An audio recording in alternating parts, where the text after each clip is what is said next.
Alright, in this video, I'm going to be demonstrating the flashing process of my custom gMux IC firmware on this late 2011 15-inch Apple MacBook Pro.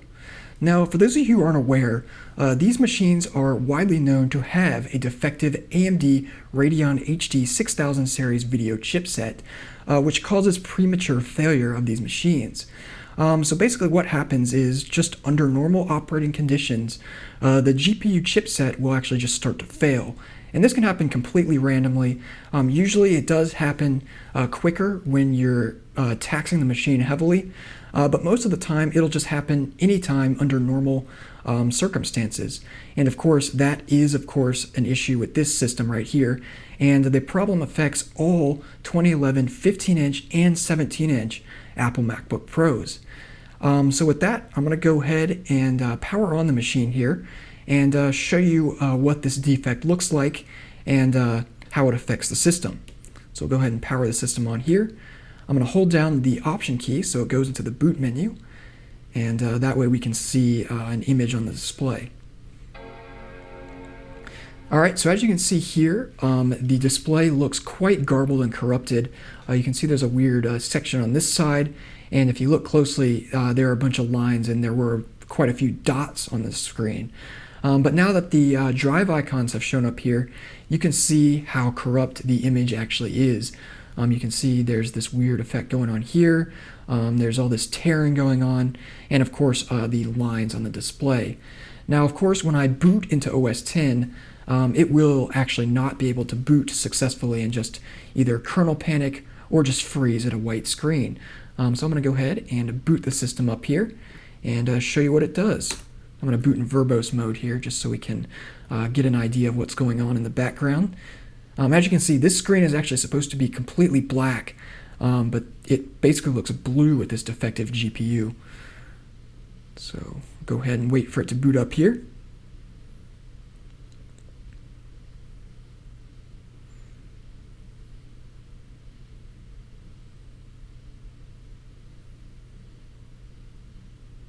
Alright, as you can see, the system has almost booted up, but as you can see, it's now stuck on a completely white screen. And this is a very common issue when your GPU starts to fail. Even before the lines start to appear, you will get this white screen and it'll just hang here, or either just shut off and kernel panic like it just did right there. So yeah, what I'm going to go ahead and do now is begin the process of flashing the custom gMux IC firmware.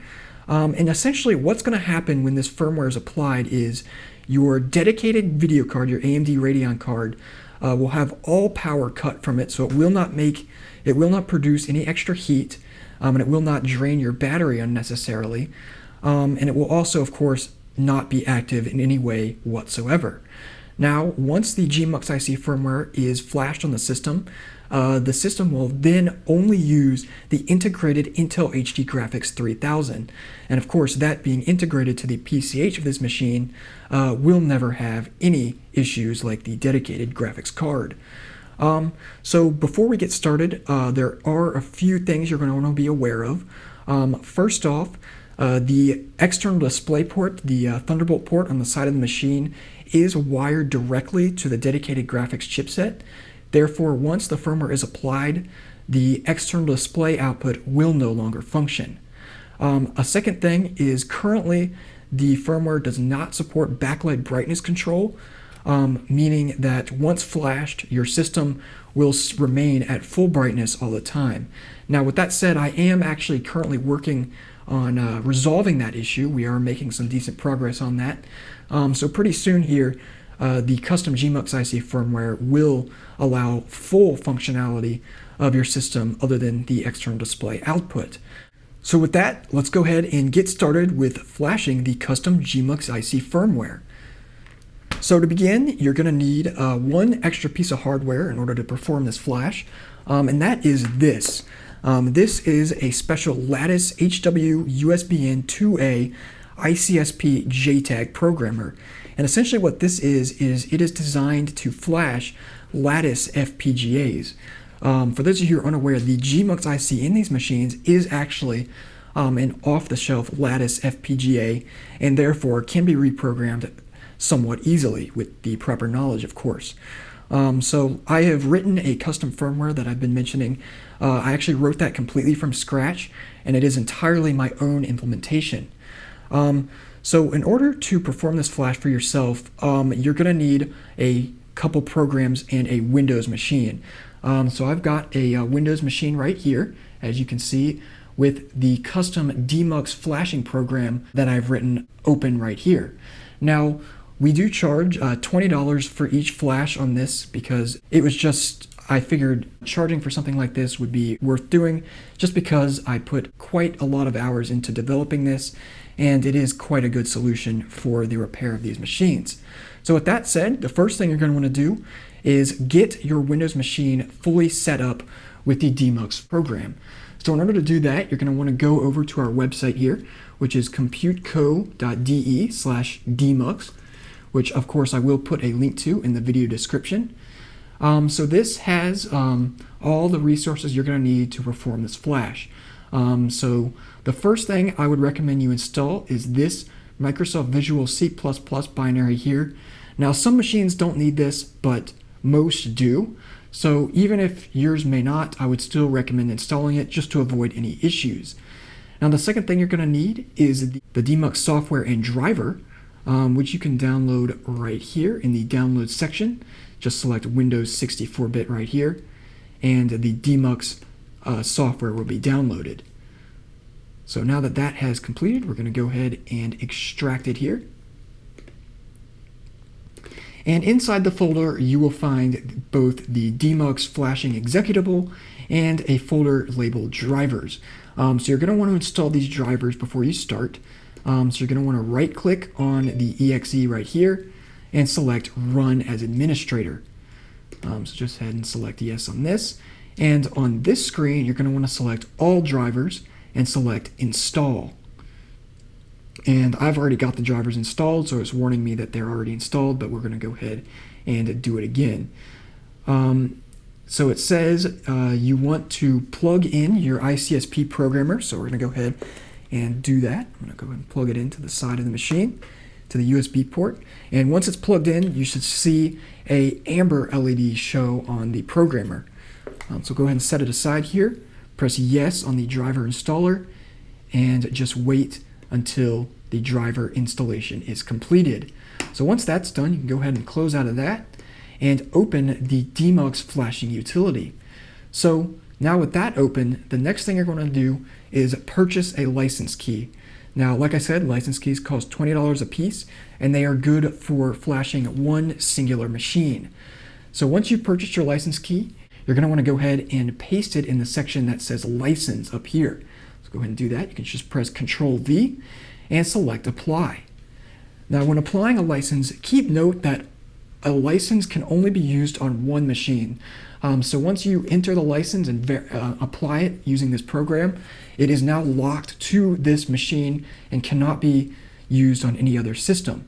So once the license has been validated, we can go ahead and get ready and set up your programmer for flashing. Now, at this point, what you're going to want to do is flip your machine over, take the bottom cover off, and locate the JTAG header on the logic board. Now, on this system, that is located right here, and it consists of 6 pins. Now, what you're going to want to do is, using the wiring diagram found on the DeMux site here, you can see the pictures of it right there. You're going to want to solder each wire from the JTAG programmer, which look like this, and you're going to want to connect them to the respective pads on the board.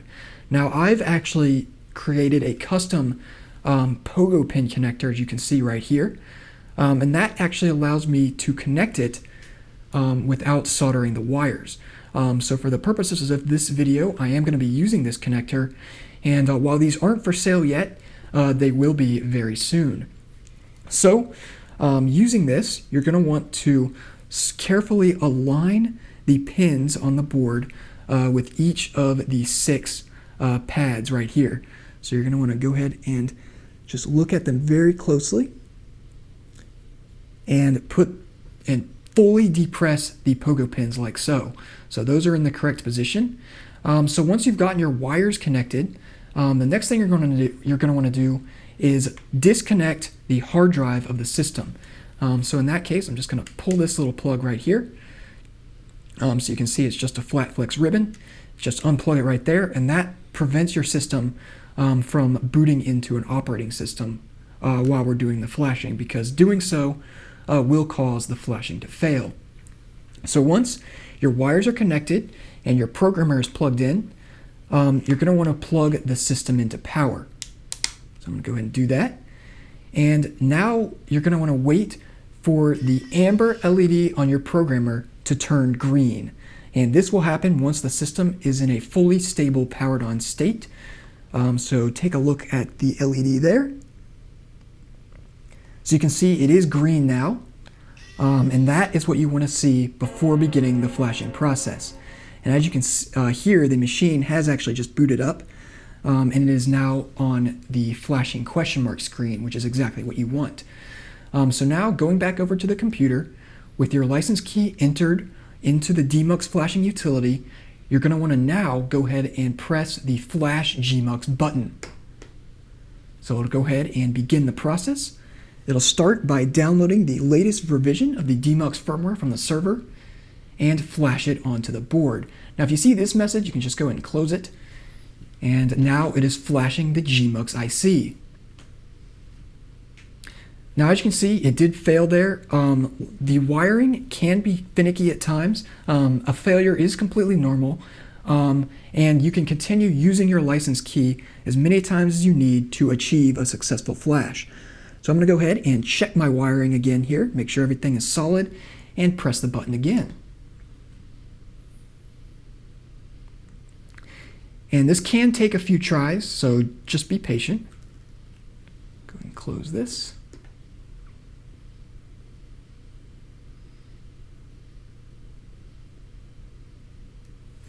So it failed again. We're just going to keep trying over and over again.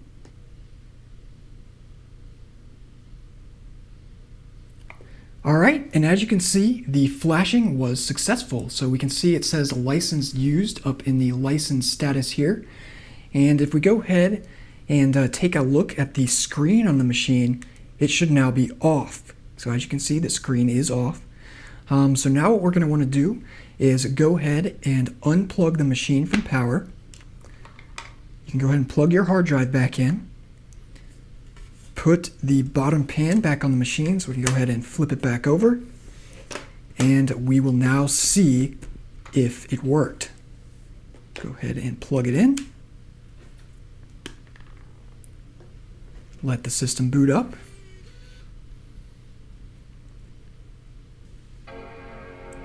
And look at that, the screen now looks 100% perfect. So let's go ahead and wait till the volume selection loads here.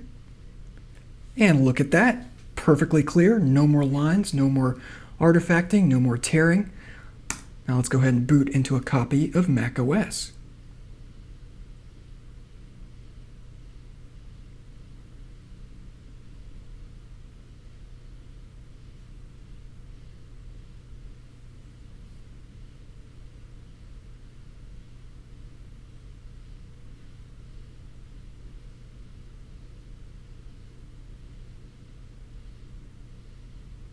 And look at that.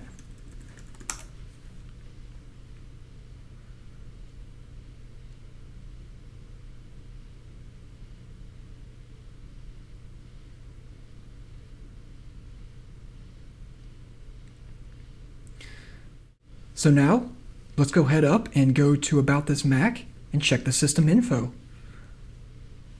So, as you can see here, we are running off Intel HD Graphics 3000.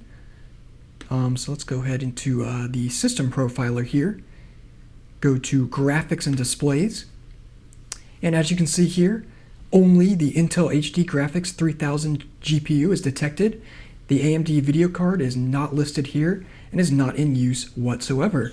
So that has been the successful repair by flashing my custom DeMux gMux IC firmware on this late 2011 15-inch Apple MacBook Pro. So, hope you enjoyed this video.